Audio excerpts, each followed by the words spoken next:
In terms of Peter and Paul, I don't think we have any good evidence to go off of. Like, the traditions are extremely early.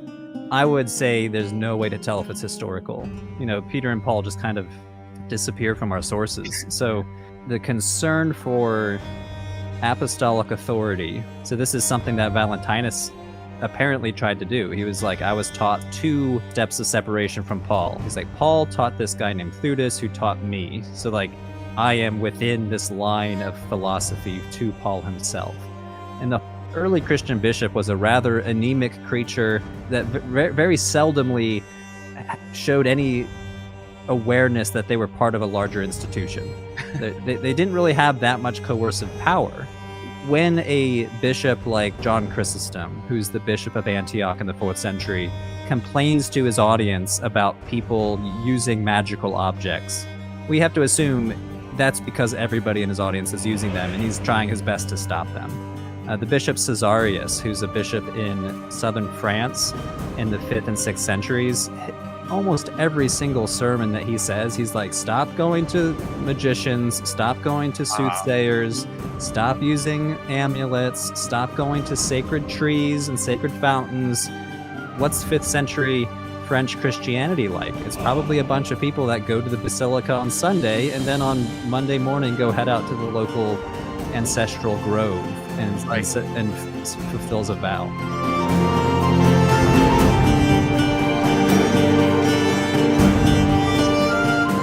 Welcome back to the Gnostic Informant, and you are about to attain true gnosis.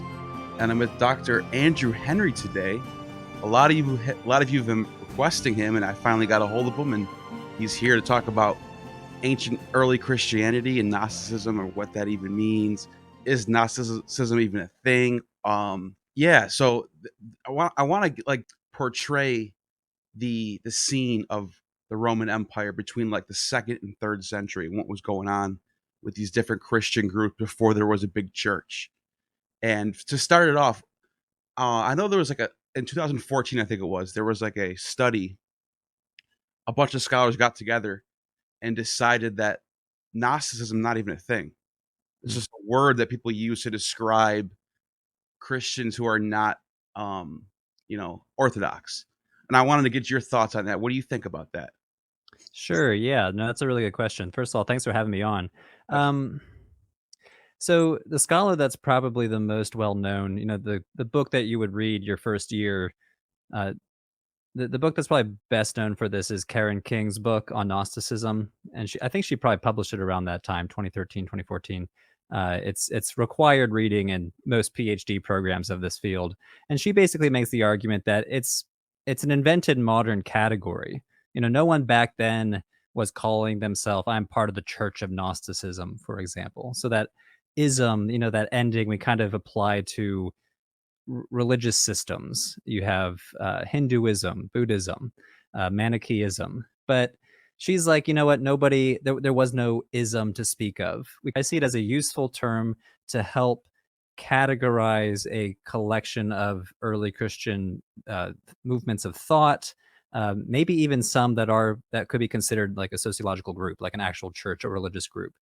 So Gnosticism can be used as a term to describe the group that are called the Sethians, Valentinians. It's been applied to Manichaeans. So the problem is the borders of the category are so blurry that there reaches a point where you have to be like, okay, so yes, we're using this one category, but the groups we're lumping under this category are very different. So a really good example would be the Gospel of Thomas. Everybody loves the Gospel of Thomas. It's pretty short. I think it's 114 sayings. It's basically a book of Proverbs, kind of Proverbs said by Jesus. A good chunk of it, I would say maybe a third of the book, are just sayings that you find in the New Testament. So nothing about them are Gnostic in that respect. Another chunk of the sayings they sound pretty esoteric. They say things like, you are beings of light, you are born from light. They say things like you're going to return to being a spiritual being. So it has this very dual anthropology. So you have your material body, and then you have like another essence that's more ethereal, more spiritual. And the text seems to be concerned with gnosis. Like the opening verses of the Gospel of Thomas are like, these are the secret sayings that were given to Didymus Judas Thomas. So it is concerned with secret knowledge. But there's nothing about a demiurge, this lower god that has created the material universe. The demiurge appears in Valentinian cosmology. It appears in Sethian cosmology. So it's something that we think of as a constituent part of Gnosticism, nowhere to be found in the Gospel of Thomas. There's no complex cosmology. This idea that there's this one God that then starts emanating out these eons, these lower, divine personalities of that one God. So things that we would consider, yeah, definitely Gnostic, don't appear in the Gospel of Thomas. So there reaches a point where it's like, okay, yes, we'll use this term, but let's put a little asterisk by it that it's a loose category created by modern scholars to try to categorize a wildly diverse uh, streams of thought groups back in the second, third, fourth centuries. What would you think? What do you think about the idea that it could be categorizing Christians by salvation through gnosis rather than faith? So even salvation seems to be different across these different Gnostic ideas. So the Valentinians are all about returning to oneness with the Father. That so similar in some respects to the Gospel of Thomas, that you are called to this higher essence. But the Gospel of Thomas doesn't have this robust cosmology about the Father. It's more like it is discovering that you are a spiritual being that pre-exists your material body, but the salvation seems to be a little more down to earth. Like Jesus says, the kingdom of heaven is already here. You just don't know it. So it's not quite clear what the Gospel of Thomas is saying in terms of salvation, but it does not seem to be like the Valentinian idea. So salvation, even the concept of salvation in these so-called Gnostic groups, is different. Yeah, and so the other thing is the demiurge thing, because a lot of people think about Gnostics, and I just recently found out maybe a few months ago that not all the Gnostics thought like Marcion did. They didn't all think that there was an evil creator. So a lot of them thought that the creator was a good being. They just had different ways of approaching it. So what do you?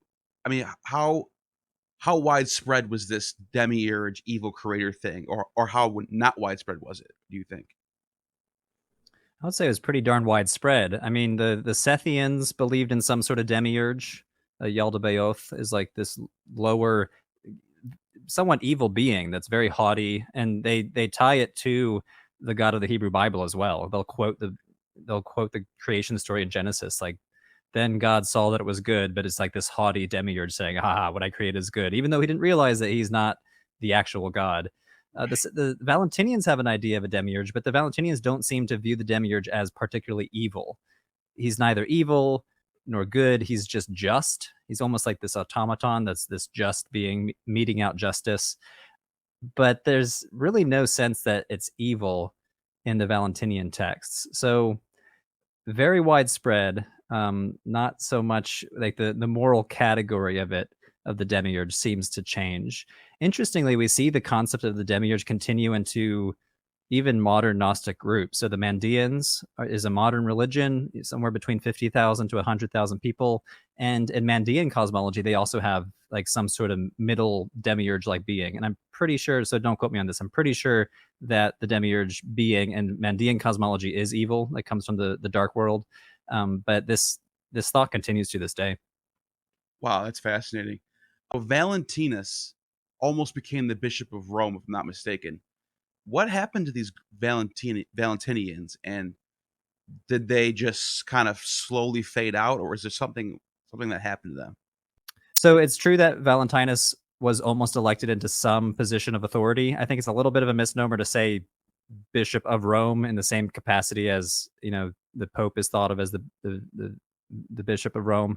Tertullian is the one who mentions this, who says he was up for some sort of election for some sort of position of power, which is very interesting. I think in some ways we can think of the growth of Valentinianism due to a different form of church hierarchy that we're used to. So we're used to thinking of bishops and monks and priests. Valentinus seems to have had authority because of his teachings, like a philosopher, a teacher, probably very charismatic too. Like even Tertullian admits that he was extremely eloquent, that he wrote hymns and poetry. One of his poems actually survives. It's called Summer Harvest. So I like to think of Valentinus as this extremely eloquent, charismatic figure who could commands some respect just by his own prowess as a speaker and philosopher. One of the things that we need to think about is the name Valentinian is a label applied to them. So even Justin Martyr himself says, we call these groups by the name of their progenitor. So we call them Valentinians. So they didn't call themselves Valentinians. They probably just called themselves Christians.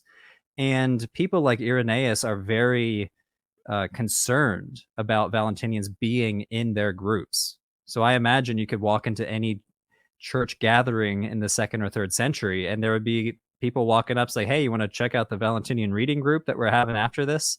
Like they're part of the community, and that's probably why they were viewed to be so dangerous. And there might have been some allure to delving into, like, hey, do you want to dig deeper? If you find this interesting in 1 Corinthians 2, where Paul says there's secret knowledge that only the pneumatic people, the pneumatikos people could learn about, hey, I'm one of those people, let's go dig into it.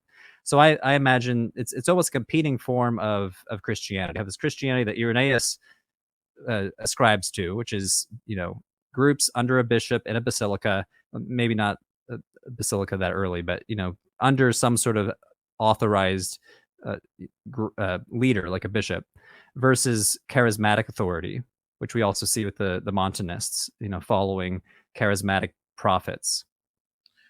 Wow, that's interesting. Now, you thinking about these bishops now, how much do we know? Because I know we have the story goes that St. Peter went to Rome and he was the first pope, and then he appointed St. Linus as the second successor, who was an Italian. And like, wow, that's pretty fascinating.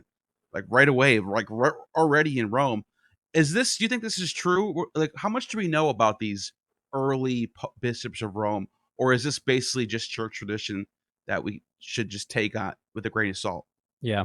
In terms of Peter and Paul, I don't think we have any good evidence to go off of. Like the traditions are extremely early.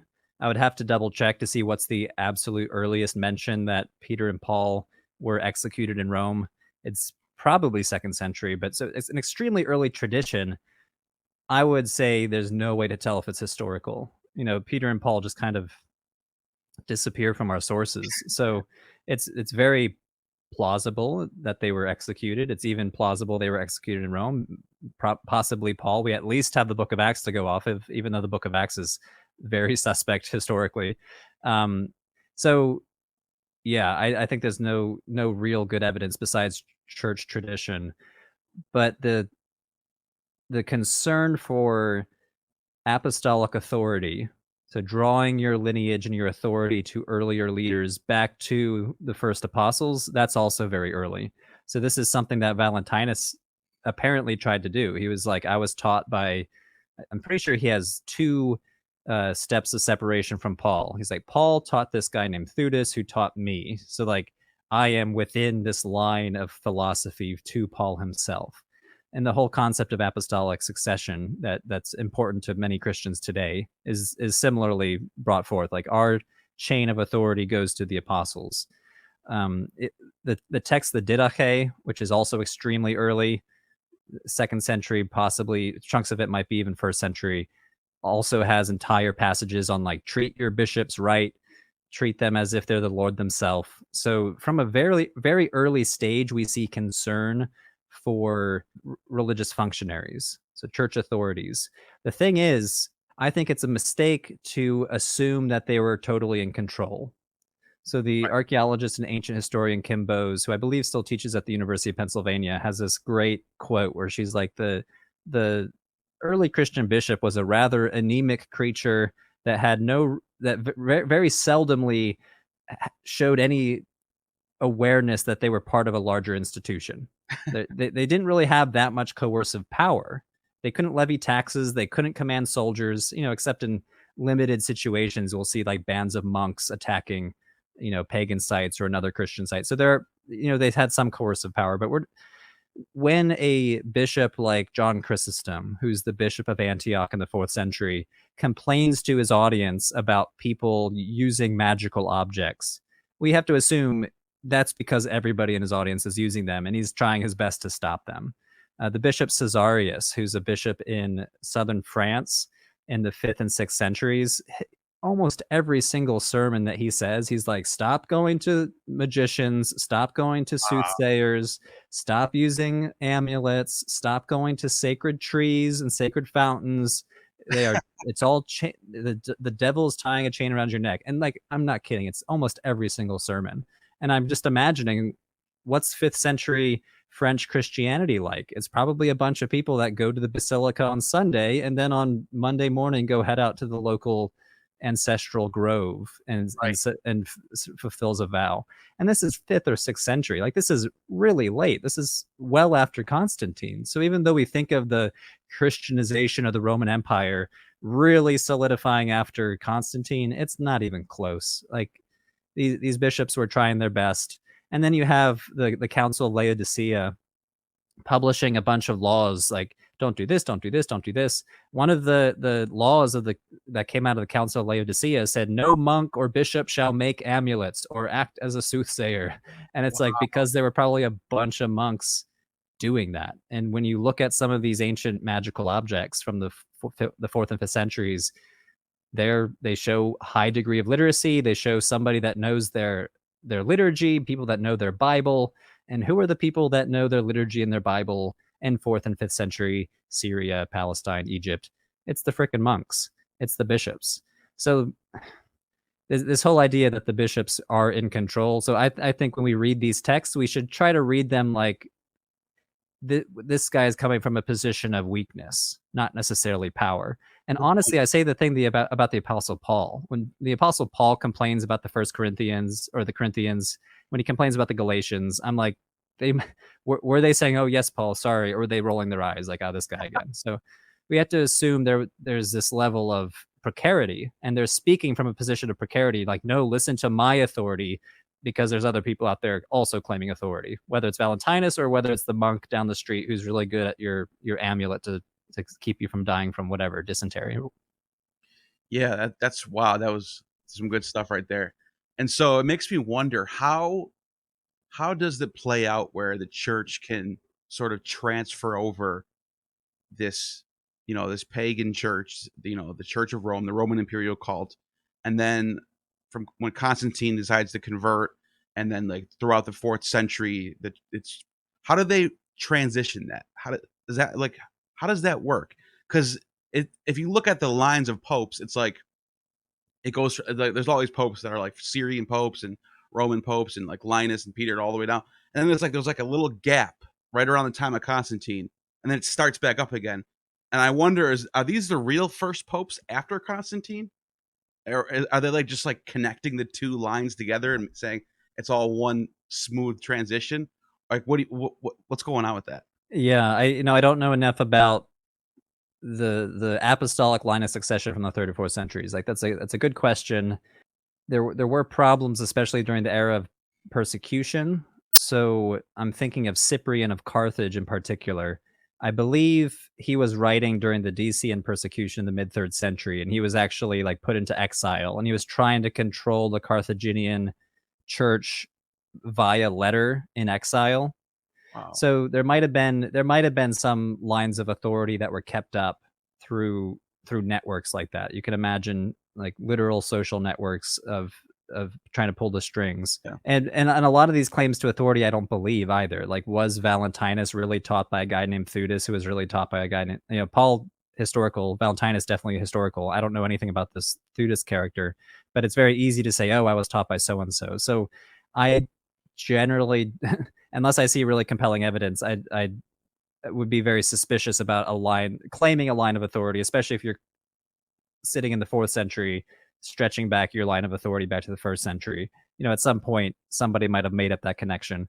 But, obviously, there are many instances where these church authorities knew each other. They wrote to each other. Augustine knew Ambrose, who was the Bishop of Milan. So there were actual connections that they probably supported each other both materially and philosophically through writings.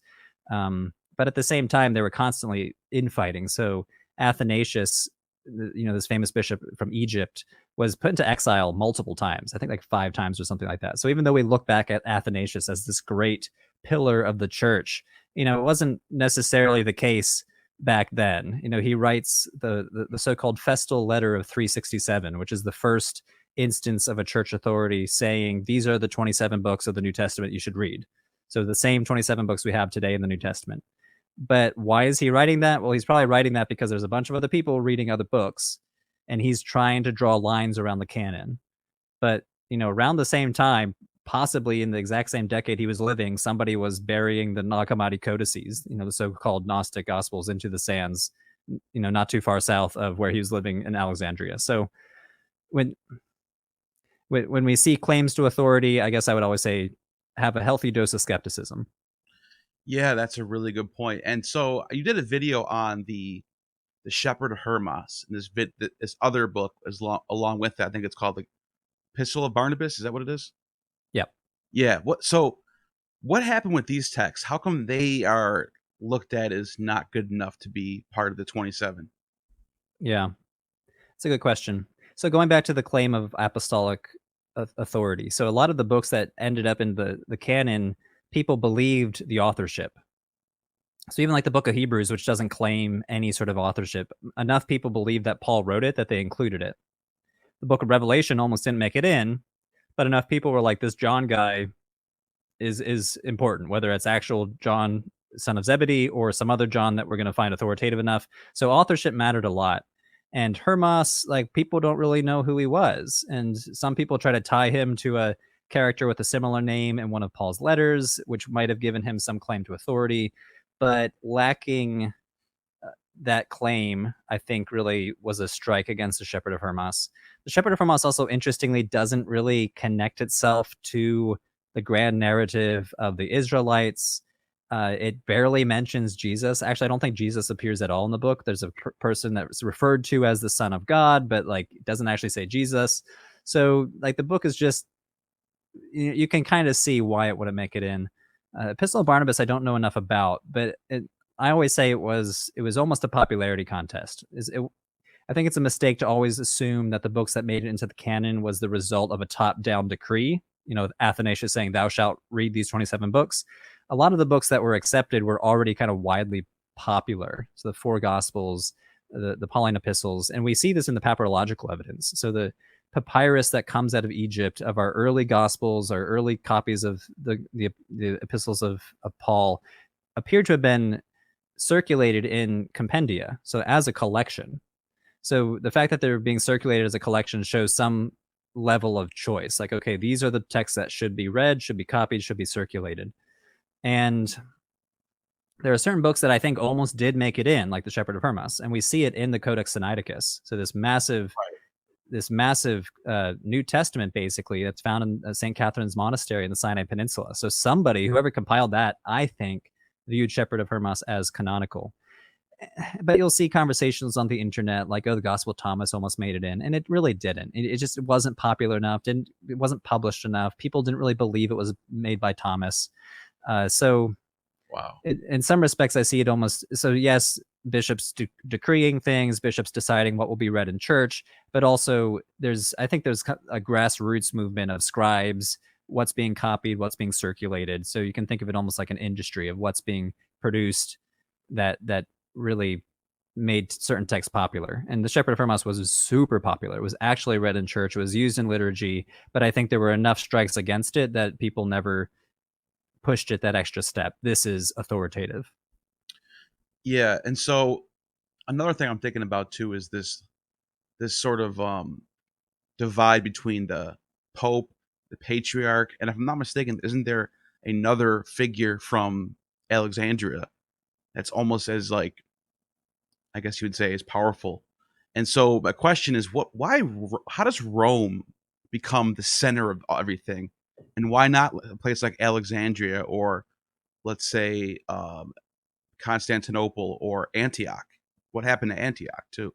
Yeah, that's a good question. I mean, the answer to that is almost going to be geopolitics, and I don't know enough to give a good answer. I've heard it said that the Eastern Empire was eventually conquered. It was conquered by the Sasanians. It was conquered by the Muslims in the 7th century. So a lot of these centers, Antioch, Edessa, Alexandria, are like on the same, basically the same meridian. Rome in some respects is insulated politically. Like, That's my hunch. yeah, But I study late Roman small rituals like amulets and demonology. So when I think about like what general conquered what city when, and was the bishop there deposed, it's kind of outside my field. yeah. So, I mean, it's going back to like the amulets and magical stuff like that. Are you mentioned that these were all over the place in these Christian centers, and it was like a problem. It sort of reminds me of when you're reading the Old Testament, like Book of Kings or Chronicles, and they're like, oh, they didn't take down the Asherah poles, or all of Israel was, they were going back to their religion of their forefathers, and then it makes you wonder. That's probably because it was really popular. Probably because it was really, and then the archaeology even reflects that as Yeah, well. that's a really good example. So you have, at least, or let's talk about Iron Age Israel. So like really far back in time, you find these Asherah figurines. They're really just called pillar figurines because they're kind of like shaped like a pillar with like a female torso on top that might indicate some sort of female deity, possibly Asherah. And we find huge hordes of them in Jerusalem. So like even during the Yahweh cult in Jerusalem, people were walking around doing Asherah stuff. I think very recently there was an entire pig skeleton discovered in Jerusalem that bared marks of being butchered, and that's like I think it was sixth or seventh, like pre Babylonian invasion. So these decrees don't eat pork. There's an entire fully articulated pig skeleton in Jerusalem that dates to that time. So you can just always assume if there's a decree happening, people, it's trying to respond to something. Yeah, that's a good point. And so when we think about magical practice in the late Roman period, there's some of the best evidence we have comes from Egypt because the dry climate preserves papyrus amulets. So these are just pieces of paper, pieces of papyrus that were folded up, and we can actually see the creases, how it was folded. That would have like a little passage from the Gospels, usually the first line of the Gospels. So like, which is interesting. Like this is the Gospel according to Mark, and then folded up, and this is an amulet. So I don't it's not super clear why that would have been considered magically powerful. The scholar Joseph Sanzo is kind of the expert on the gospel intro amulets. Um, but you have lines from liturgy, like the Trisogian Chant, "Holy, holy, holy is the Lord God Almighty." So this is a chant that was chanted in Christian liturgical services, and it also appears everywhere in amulets, and not just in Egypt. We find little bronze amulets that are like little coins with a perforation in it, so you would have worn it like a necklace, and it'll have a picture of like two angels on one side, and then Hagios, Hagios, Hagios down the middle, "Holy, holy, holy." Wow. So liturgy starts bleeding into magical practice. And it was probably mediated by Christian religious functionaries. And they probably didn't view that they were doing something evil. They didn't think they were doing sorcery or magia, this word where we get the word magic. I translated as sorcery. Because you try to imagine life in 4th century Egypt, pre-industrial society. You're barely getting by. You might have tapeworms in your gut and your kids dying from dysentery, and you go to the local monk and you're like, "Hey, my baby is sick. What can you do for me?" And he's like, "Well, I have just the thing," and he'll help you out. So we can view it as kind of this level of social warfare against demons, against sickness, against rivals. And sometimes it was mediated by Christian authorities. Sometimes it was mediated by freelance ritual experts just doing whatever they want. Uh, but not necessarily, some religious authorities had a problem with it, but they obviously could not stop it because we have all this archaeological evidence. So much, like insane amounts. So like every single time Cesarius says stop making amulets, there's probably amulets everywhere. People in his own congregation that he's chanting at probably have them under their tunic. So I I always assume, going back to Kim Bose's comment, the bishop of the late Roman period is this rather weak creature. They had a lot of bluster. They had the bully pulpit, but they could not stop centuries long culturally ingrained practices. Yeah. And that reminds me of the Nicene preacher. It's through the refutations of the heresies. I think Hippolytus. I'm not sure. Either him or Irenaeus, one of the two. And he talks about this guy named the Nicene preacher this charismatic preacher who is singing hymns to Attis, but he's repurposing them for Jesus. And there's this hymn to Attis that's in the text that either Hippolytus or Irenaeus hands down to us. And it's like, the Phrygians called you Adonis or Pappus, and Osiris was your name in Egypt. And it's like, it's naming off all these sort of similar sons of God characters that are like, died and like resurrection deity, like vegetation gods or whatever. And he's applying it all to Jesus. And obviously this is seen as heretical to the later church, but I'm wondering how widespread this could have been of other Roman Christians who are trying to keep their traditions, their mysteries intact, but also adopt this new Christianity thing. I wonder what you think about that. Yeah. So I'm not familiar with this particular instance. I know it was pretty common to equate certain gods, like Zeus as Jupiter. Right. There's this god Sulis Minerva in late Roman Britain that mixes the goddess Minerva with the Celtic goddess Sulis. So that's very common. In terms of doing it with Jesus, there's a scholar named Eric Rebiard who I believe still teaches at the University of Cornell. And he talks about how Christians or any person living in the Roman Empire had multiple identities, almost like a Russian doll kind of has these little dolls nested into each other. So someone like me, I have many nested identities. I'm a son, I'm a scholar, I'm a Star Wars fan, boom, boom, boom. And so you can think of a Christian as like they're a Christian, but they might also be, doing vows to some sacred tree, like the people that Cesarius was complaining about. They might also have ancestral gods in their home. So the Lares and the Penates are these, household gods that the Romans had. They had little, in Pompeii, you see Lares, Lalarium everywhere on every street corner, basically. So these nested identities could become salient in certain social situations. So on Sunday in the Basilica, their Christian identity becomes salient. But then on, Wednesday, and they want to go to the city council meeting and they put on their shirt that has pictures of Bacchus on them because that's what you do, the bishop might be like, ooh, you shouldn't wear that shirt. And he's like, why? Like, this is what I do. So like you can think of multiple nested identities becoming salient. And that's the term he uses, salient, that are not necessarily salient in other situations, but they shift. So definitely there were Christians that would try to, I guess I would call like anti-syncretist Christians that would say, don't do that. And there were other Christians that obviously had no problem.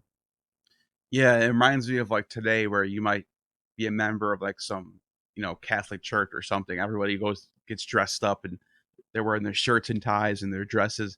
And there's that one guy wearing like a Pittsburgh Steelers jersey in the corner, just like, yeah, I'm here, whatever. Leave me alone. It's like sort of the same like vibe as that. But what I'm thinking about now is this sort of competing religion with the Sol Invictus thing, this sort of movement that comes up around the same time. And what happened with that exactly?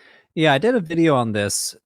Sol Invictus, obviously the Roman sun god. Every December this pops up on Twitter that Christmas basically is just a copy of Sol Invictus. Right. And there is some evidence from the 4th century that there was a Sol Invictus festival on December 25th. But that's really like the only explicit mention of that festival. So people that say, oh, it was like the super popular festival are exaggerating. And the evidence that Christians were choosing December 25th for Jesus's birthday predate that. So there's Hippolytus writing in the 3rd century calculates Jesus's birthday to December 25th. And I use the word calculate very specifically because Christians became obsessed with calculating. They're like, okay, so and the gospels are contradictory. So the one gospel will say, the sun was darkened at this hour when Jesus was on the cross, and Jesus was in Jerusalem when he was 12. So the Passover must have fell on this day. And so they would try to align eclipses and seasons to try to arrive at a date. And the Romans kind of traditionally marked the winter solstice on December 25th and the spring equinox, I believe, on March 25th. And so if you calculate 9 months forward, so then you land on December 25th, and they're like, okay, well, Jesus must have been conceived on the 25th, the spring equinox, and then born on December 25th. So they're obviously concocting. Like, it's not. These are very motivated calculations with a very motivated answer. But the real thing that's driving the calculation is the winter solstice, not necessarily a sun god festival. The Romans that ended up marking a festival on that day for Sol Invictus were probably making the same observation, like, this is our winter solstice day, this should be the festival. Because our earliest evidence from like Republican era Rome into like the 1st and 2nd century, there seemed to have been other days for the Sol festival, and was only later, possibly after Aurelian, who was like a Sol Invictus fanboy, that it might have been marked on the 25th of December. Yeah. Wow, that's interesting, because then it makes you wonder, because now you have Easter right around the time of the spring equinox, and I wonder how historically accurate it is, because obviously I think, Jesus obviously was a person who lived, and I'm not saying most of the stuff written about him is true, but I think like there's the bare skeleton minimum, like he was a guy who lived in Nazareth and was crucified in Jerusalem. But then you think it's like, wouldn't that it seems like a weird coincidence that he would have been killed on the Passover Eve, and he's also the Passover lamb. That's interesting. It could be true. I'm not saying it's not. What is your opinion on this? Yeah. I'm not a New Testament scholar, so this is me reaching back into my brain from first year PhD program. From my understanding, the scholars that critical scholars say Jesus did go down to Jerusalem, was captured, was executed. And what better time to go down to Jerusalem would be during the Passover. So in my mind, it's not that surprising that that's when he would have been caught. I think that's probably the only time he left the Galilee, was when he went down on that ill-fated trip down to Jerusalem. So in my mind, it's not that surprising, and it makes it ripe fodder to reinterpret decades later. Like, this is amazing. Look at the fulfillment of prophecy. So it's not so much a coincidence as it's like that's when he would be in Jerusalem, closest to the religious authorities and the Roman authorities that would arrest this guy for sedition. Yeah, because it also could explain why he became the Passover lamb. And so, and another thing is that the Talmud, which, yeah, it's put together a lot later, I think like 5th century or something, maybe, I don't know, 4th or 5th century. But this, you could tell the sources that are in there are from earlier, and there's no doubt that this person was, executed on Passover Eve for leading Israel astray, is what it says. And so I think that's good enough to say that. I mean, there's nobody contesting that. Nobody's like coming out of the woodwork like Celsus or anybody saying this didn't happen that way. This is how it really happened. Everybody's in agreement of, yeah, this is what happened. Celsus is interesting too, because he's rather credulous. Like, he believes a lot of the things in the Gospels. So a lot of his argument to call Jesus a sorcerer, a magus, is pinning the blame on the trip down to Egypt. So in the Gospel of Matthew, to escape the wrath of Herod the Great, Jesus, Mary, and Joseph escape into Egypt. I don't think that happened. I don't think he ever left Galilee until he was executed in Jerusalem. But for Celsus, that definitely happened. And that's where he learned magic, from all those creepy Egyptian magicians. So for him, he's like more credulous than a lot of, you would assume detractors back then would try to attack the story's credibility, but he's like, nope, it happened. He went to Egypt, and that's where he learned the weird stuff.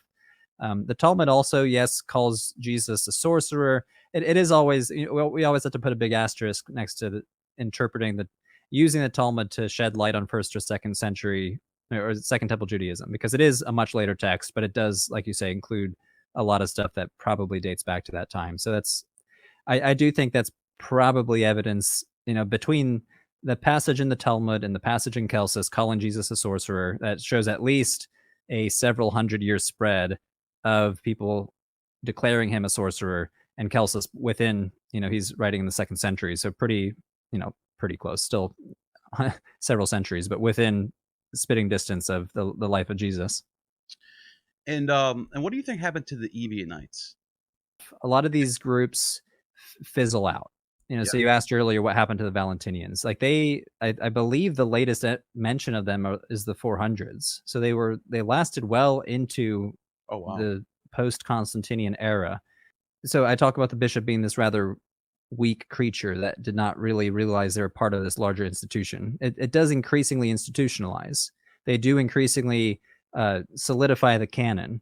You think about, how does a religious group maintain itself? A religious group maintains itself mostly through population, so having a lot of kids, and then acculturating them into that culture. So the groups that survive increasingly are the ones that look like Nicene Christianity. So the Trinity is a thing. Jesus is fully God, fully human, and you start getting splits within that more narrow field. So the Coptic Orthodox Church is different. The Ethiopian Orthodox Church is different, but they are still kind of swimming in the same Nicene waters. So if I had to do a study on that, I would look at like population shifts. I would try to look at bishops that were able to leverage coercive power, but singling out a single sect and saying what happened to it, I just don't know, because a lot of them do just kind of disappear, and we have to try to find what's the latest mention of them. Yeah, that's a good point. And I also think the idea of like a Torah observant type of Christian just wasn't that attractive to like Hellenistic, Greco-Roman, Greek-speaking people. Whereas maybe in Jerusalem, maybe it was a thing to do because it was closer to, the Judaism, I guess. Yeah, and there are groups that we see a surprising amount of diversity. I'm thinking in particular of Manichaeism, founded by this prophet Mani, who started his life as a Christian. Right. So sometime in his teenage years, living out in Mesopotamia under the Sasanian Empire, claims to have had a vision from his like spirit twin, basically. And he was in this this super baptizing community. I think they're called Elkosite Christians, and they baptize apparently all the time. They baptize their food before they eat it, and a lot of it sounds similar to the Mandaeans, actually. So the Mandaeans today baptize their cooking ware. They practice baptism every single week. So compared to Nicene Christianity, where it's usually this one initiation baptism, apparently there were Christians in Mesopotamia in the 3rd century that were practicing a different form of baptism.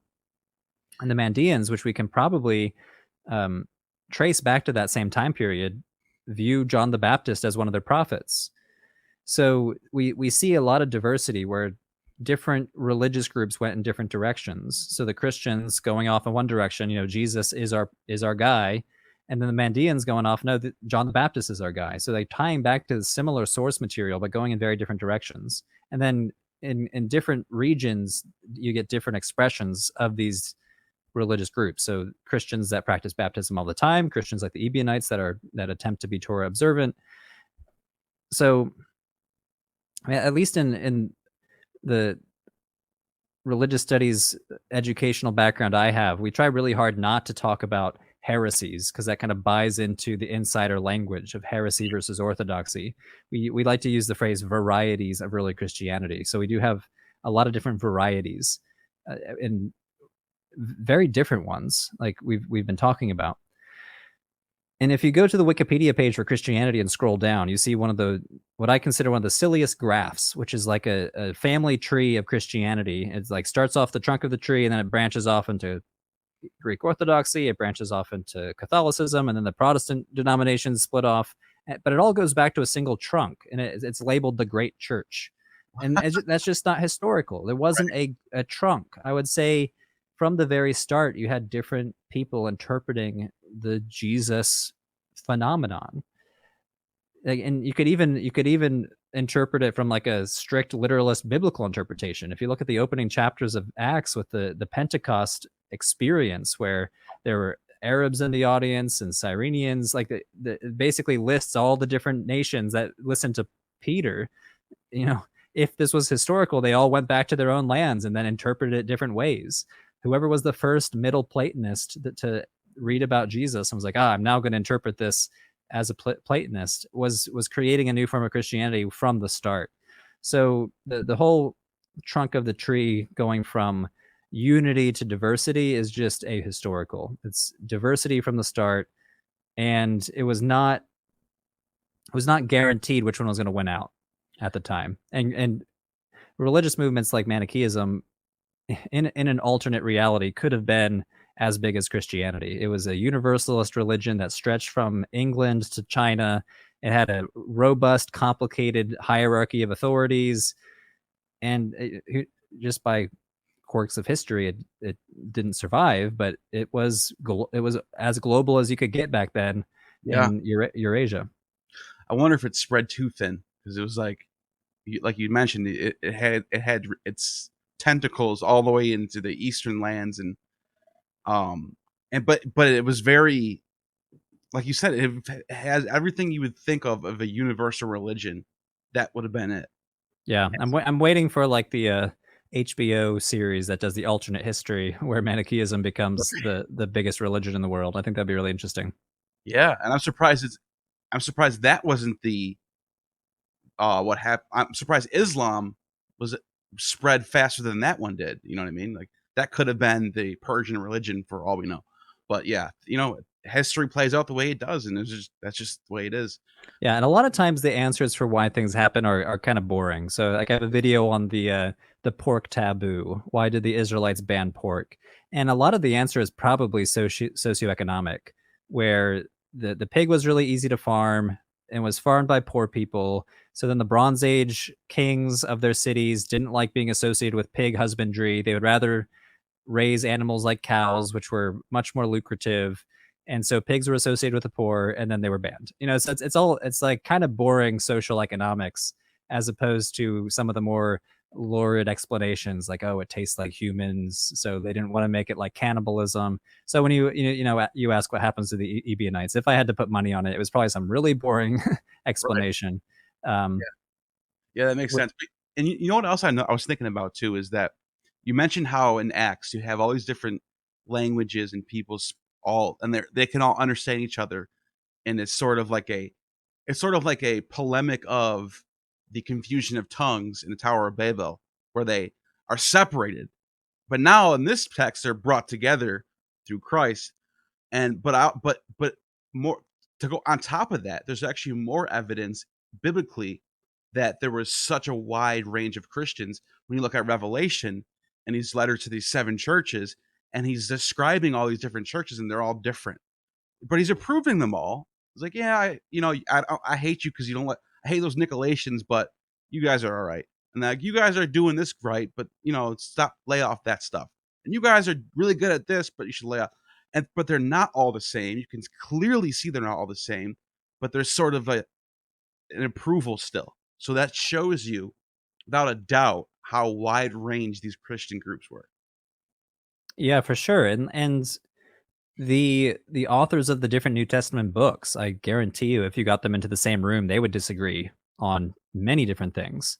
The author of the Book of Revelation, in particular, like this goes back to another one of the required readings of a PhD in early Christianity is a book called Orthodoxy and Heresy by Walter Bauer. He wrote it like a long time ago, early 20th century, but he was kind of the first one to say like, hey, the first one to push back against this whole trunk of the tree unified church to corrupted diverse heresies. And he was like, you know what, in some of these locales, whether it's Phrygia or Egypt or Edessa, the earliest form of Christianity to reach that place or to start in that place might have been a heretical Right. movement. We assume that according to church tradition, the 12 apostles went off into different directions. Thomas made it as far as India. So the assumption is that the earliest Christianity to reach these places was Orthodox Christianity handed down from Jesus himself, and it's just not the case. They A lot of these varieties were probably the indigenous form of Christianity that sprung up in certain areas, and I could see it. So the churches of Revelation are all Asia Minor, so they're all relatively close to each other, but easily believable that these churches would have been very different. And these are Yeah. churches before the canon being solidified. So imagine a church that only has the Gospel of Mark or only has a few letters of Paul. Like they were circulating in compendia, but I can imagine a lot of these groups they're not working with the 27 books of the New Testament because they haven't been solidified and collected yet. So they might be working with just a few texts, compared to Christianity today, where you have many hundreds of years of theological debate and solidifying of beliefs. So the level of diversity is like in much higher. Yeah, and I think there, if you can pull any sort of historical kernel out of the book of Acts, it would be that Paul is going to all these different cities, and he's going into synagogues first of all, and he's meeting with these Hellenized Jews, basically the Greek-speaking Jews of Ephesus and Bithynia, all these different areas, Macedonia. And so you got to imagine even those different groups have different ways of practicing Judaism, and some of them are accepting Paul, some of them aren't. And then he's also talking about going to the Gentiles, and okay, you're eating dinner with them. Some of them might be sacrificing meat to idols. Well, it's like if he's in an area, if he's in a situation like that, that just shows you how you like the we like to look at religions as like they're Christians and they're pagans and they're Jews, but it looks like when you're reading books like Acts that it was way more gray than that. There was people who were like you mentioned, like one person's a Christian first, but second of all they have their lineage of their family that they still follow. So Yeah. I think there's a lot of like gray areas that we forget about. And even the word pagan obscures a massive amount of diversity. Even a single god like Artemis, you have Artemis of Ephesus, and then you have Artemis who was born on Delos. So like there's diversity even for a single goddess. You have Sulis Minerva, a Celtic, Greco-Celtic, I guess a Romano-Celtic goddess up in Britain, and then you have Egyptian gods like Serapis, which are kind of mixed with Zeus, and then you have Romans that are worshiping the Egyptian goddess Isis, but in a way that's not really recognizable to Egyptian worship. They're creating their own new religious movement based off of this Egyptian goddess. So even the trifecta of Judaism, Christianity, and paganism covers insane amounts of diversity. It, Right. it's mind-boggling when you dig into it. Like It really just is. thinking of these gods off the top of my head, I'm like, oh wow, that's a lot of different cities, that's a lot of different locales, all kind of worshiping in the same era, and sometimes in the same town. Like Dura Europos, which is this town, uh, I believe in modern day Syria, Yeah. has the synagogue in town, and then around the corner had the Christian church building. It's kind of this domestic building that's converted into a Christian ritual center. And you can just imagine just look at aerial photographs of Dura Europos. It's this small, compact town, and so people that were worshiping traditional gods, Jesus, and observant Judaism, all happening in this tiny town at the same time. It's like insane diversity on a very local level. Yeah, it really is. And then I think I think another thing when I look at the oldest depictions of Jesus having like a no beard, have like a wand in his hand, and like it's shocking almost because it makes you wonder how different is the Jesus that we all think of in our heads today than the one who either really lived or even just like a century later how they depicted him then. Like, how much has he changed based off our own, like the way we think of him? Like, we project our own selves onto him, basically. Because you Yeah. see all these images from the medieval era. He looks like a Frenchman with like straight hair and like blondish hair and a nice like it looks like he's like from France. Like you know. Yeah, no, it's a good example of like the instability of things we take for granted now that were really unstable back then. So even the artistic depictions of Jesus were amorphous back in those first few centuries. You have the philosopher Jesus, who's like literally dressed like a philosopher with like his robe kind of slung over his shoulder. You have the miracle working Jesus that's described as you just said, usually beardless, usually with some sort of short stick pointing at the thing he's doing the miracle. And then you kind of have the Pantocrator Jesus, like the all a cosmic ruler Jesus with a big beard, sometimes sitting on a throne. And to imagine a world where even the depiction of Jesus is still in flux, let alone the canon still in flux, it's really really wild. And I think the Apostle Paul would walk into a church today and be like, "Who's that guy?" Right. Jesus himself. Who's that guy? Because like that era, like the iconography wasn't established. Yeah, I think that's a good thing to end on, because if there's anything that we could like shown in this conversation is that the earliest Christians were more diverse than possibly a Mormon is today with a Catholic. Hmm. I mean, there like at least the Mormons and Catholics all believe the same thing about Jesus' divinity, whereas in the first, second century, who knows? They might have thought he was just a prophet, or he was something else. Like the diversity is so wide range going back. It's actually the opposite of the tree that you're talking about in Wikipedia. Yeah. It really is. It gets Hmm. smaller, I think, after time. Yeah. Yeah. I'd be curious to see like an infographic of that where different strands kind of fizzle. But I think on the surface I'd agree with you. Well, thank you for your time. And just so everybody knows, you have a YouTube channel and you have a Patreon, which I'm a member of, and I really recommend it. He does a lot of real scholarly work on these topics of ancient religions, early Christianity, other religions as well, other gods, other cults and movements. And check out the channel, subscribe, and yeah, anything you want to promote that you have coming up?